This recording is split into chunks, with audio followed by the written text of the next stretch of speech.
jalan damai Rusia dan Ukraina menemui titik terang. Yaps, dengan dimediasi Amerika Serikat, baik Rusia maupun Ukraina sepakat untuk gencatan senjata. Tapi, Rusia memberi isyarat bahwa persetujuannya diikuti dengan sejumlah syarat.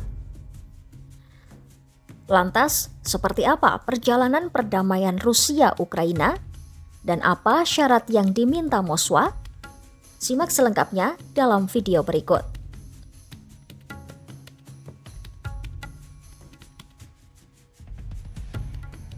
Hubungan antara AS dengan Ukraina membaik usai diadakannya pertemuan antara pejabat tinggi kedua negara di Jeddah, Arab Saudi, Selasa 11 Maret 2025. Pertemuan tertutup itu difasilitasi Arab Saudi di Red City, Jeddah. Delegasi Ukraina terdiri dari Menteri Luar Negeri Andriy Sybiha dan Menteri Pertahanan Rustem Umerov. Kepala Staf Kepresidenan Ukraina Andriy Yermak juga ikut dalam delegasi itu. Sementara pemerintah Amerika Serikat diwakili oleh Menteri Luar Negeri Marco Rubio dan Penasehat Keamanan Nasional Mike Waltz. Pertemuan di Arab Saudi itu diklaim telah meredakan ketegangan antara Presiden Ukraina Volodymyr Zelensky dan Presiden AS Donald Trump dalam perundingan di Gedung Putih pada Februari 2025 yang berakhir cekcok. Dalam pertemuan maraton 9 jam itu, Ukraina mendukung usulan AS tentang pemberlakuan gencatan senjata 30 hari dan perundingan dengan Rusia. Zelensky sendiri menyambut baik gencatan senjata. Ia menyatakan, gencatan senjata selama 30 hari akan memungkinkan kedua belah pihak sepenuhnya menyiapkan perencanaan langkah demi langkah untuk mengakhiri perang. Di dalamnya juga termasuk jaminan keamanan untuk Ukraina. AS pun menyikapi tanggapan positif Ukraina itu dengan mencabut kebijakan penangguhan bantuan militer. Washington mengalirkan kembali bantuan senjata dan informasi intelijen ke Ukraina mulai Rabu 12 Maret 2025. Gedung Putih juga mengirim utusan ke Moskwa untuk membahas perdamaian Rusia-Ukraina dan mendorong upaya mengakhiri perang yang sudah berlangsung 3 tahun itu. AS juga memulihkan lagi akses Ukraina kepada gambar satelit komersial yang tidak diklasifikasi. Akses kepada gambar-gambar tersebut selama ini membantu Ukraina merencanakan serangan, mengukur keberhasilan serangan, dan memantau pergerakan Rusia. Di sisi lain, setelah pertemuan Jeddah, Washington langsung mengupayakan sejumlah jalur diplomatik dengan Rusia untuk membawa hasil pertemuan AS Ukraina kepada Rusia dan melihat apakah Presiden Vladimir Putin siap untuk berunding guna mengakhiri perang. Menteri Luar Negeri AS Marco Rubio menyebut AS menginginkan persetujuan dari Moskwa tanpa syarat. Apakah Rusia siap melakukannya tanpa syarat?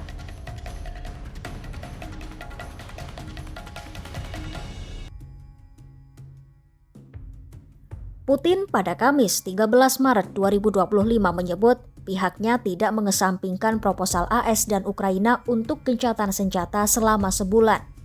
Pada prinsipnya, Putin setuju dengan proposal AS untuk gencatan senjata selama 30 hari di Ukraina. Namun, Putin menetapkan sejumlah persyaratan yang kemungkinan besar akan menunda gencatan senjata atau bisa membuat gencatan senjata tidak mungkin tercapai. Pernyataan itu disampaikan Putin setelah kedatangan utusan Trump di Moskwa untuk melakukan pembicaraan mengenai gencatan senjata selama 30 hari yang telah disetujui oleh Ukraina. Сама по себе идея правильная, и мы, безусловно, ее поддерживаем.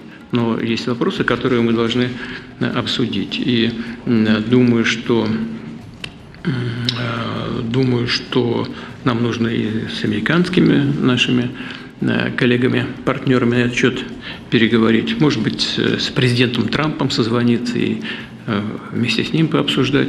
Но сама по себе идея закончить этот конфликт мирными средствами нами поддерживается.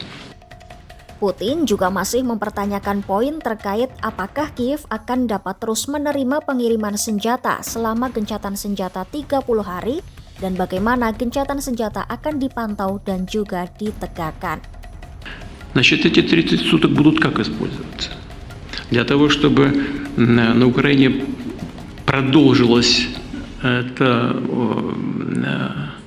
принудительная мобилизация для того, чтобы туда поставлялось оружие, для того, чтобы мобилизованные вновь подразделения прошли подготовку, или ничего этого не будет делаться. Putin juga mencatat perlunya mengembangkan mekanisme untuk mengendalikan kemungkinan pelanggaran gencatan senjata.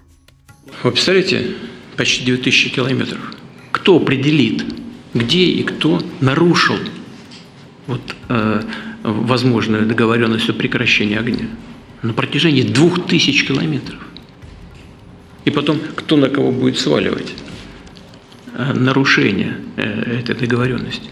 Это все вопросы, требующие своего кропотливого исследователя с обеих сторон. Meski demikian, Putin berterima kasih kepada Donald Trump karena telah memberikan begitu banyak perhatian pada penyelesaian di Ukraina. Sementara itu, Zelensky menilai komentar Putin sangat mudah ditebak dan sangat manipulatif. Ми не ставимо умов, які щось ускладнюють. Це Росія робить.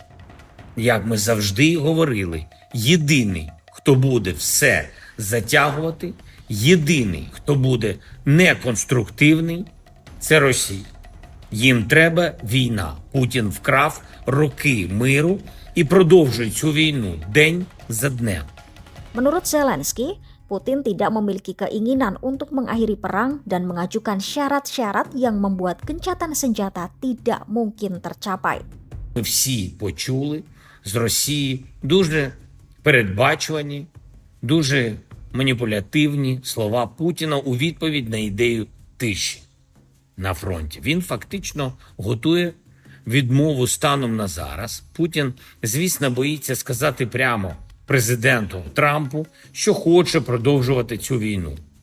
Хоче вбивати українців. Ya, Putin sebelumnya mengatakan bahwa Rusia tidak akan mengizinkan pasukan Ukraina yang menduduki tanah di wilayah Kursk Rusia untuk mundur secara damai. Ini adalah pertama kalinya Putin secara terbuka membahas tawaran gencatan senjata. Meskipun syarat-syaratnya mungkin mustahil untuk diterima oleh Ukraina. Putin tidak mengesampingkan usulan AS dan Ukraina untuk gencatan senjata. Namun, Putin juga menetapkan sejumlah syarat yang berpotensi menunda gencatan senjata. Akankah Putin kekeh untuk mengajukan prasyarat gencatan senjata itu? Dan bisakah gencatan senjata itu terrealisasi? Ikuti terus perkembangannya hanya di YouTube Kompas.com.